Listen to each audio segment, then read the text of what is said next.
তিনি আমাদেরকে এত ভালোবাসেন, এত আন্তরিকতা আমাদের প্রতি, তিনি চান না আমার একটা উম্মত জাহান্নামের আগুনে জ্বলুক। এটা নবীজি কখনোই চান না। সেজন্যই আপনাকে এমন ভাবে মহানবী সাল্লাল্লাহু আলাইহি সাল্লাম বলতেছেন যেন আপনি এক ওয়াক্ত সালাতও কাজা না করেন। আল্লাহ তাআলা যেন আমাদের সব ওয়াক্ত সালাত সঠিকভাবে আদায় করার তৌফিক দান করেন। সবাই বলি আমিন। মহানবী সাল্লাল্লাহু আলাইহি সাল্লামের হাদিস থেকে কি বুঝলেন?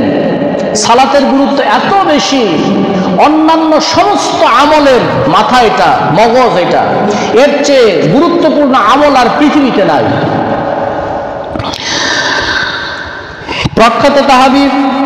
প্রখ্যাত তাবী শাকিক ইবনে আব্দুল্লাহ আল উকাইলি বলেন, সাহাবায়ে কিরাম রিদওয়ানুল্লাহি তাআলা আলাইহিম আজমাইনগণ সালাত ব্যতীত অন্য কোনো আমল ছেড়ে দেওয়াকে কুফরি মনে করতেন না। সালাত ছেড়ে দেওয়াটাকে কুফরি মনে করতেন।